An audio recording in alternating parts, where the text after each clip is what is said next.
Hi everybody and welcome back to Suburban Homesteader, Wyoming. I'm on my way to the community garden. What are we going to do? Let's go pop some onions. The reason why I call it popping onions is because one of my children, when they were little, we were pulling onions and they said, it pops. And so then every time I pulled an onion, they'd say, pop. And so every time I start pulling onions, I think that pop noise in my head.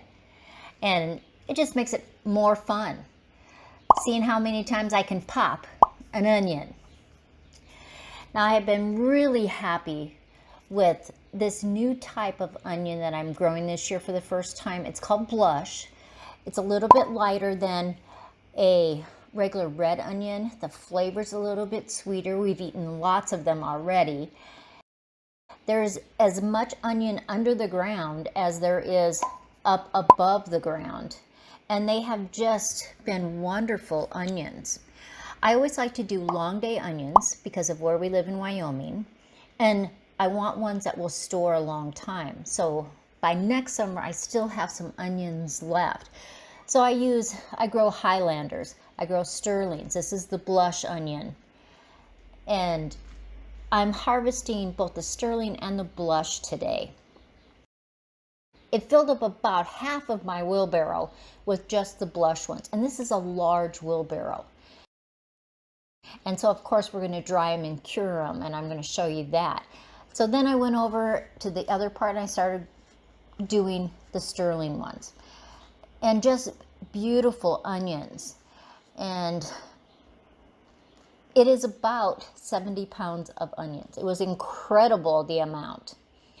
And so I'm going to put them downstairs on a table. I kind of separate them so there's some airflow, and I'll move them around so that they cure all the way around. And they are just great. Large ones, big ones, small ones, and I will use the smallest ones first. But I want all the green of the onion to dry off. And then I really know that it's cured and I can store them for a long time. But as you can see, there's just a ton of onions. And I really like the size.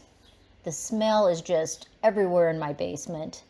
And we are going to have onions all winter long. I hope you're growing onions too and really enjoying them. Well, that was a lot of onions. And they're going to store in those tables for about 2 weeks. And it just really cures them, and it makes them so that they'll last months and months. And I always like doing long storing onions anyway. They're long day onions. I get them from Dixondale Farms down in Texas. I'll put a link below. And as always, like, subscribe, share with the world. Enjoy your summer. I'll see you later.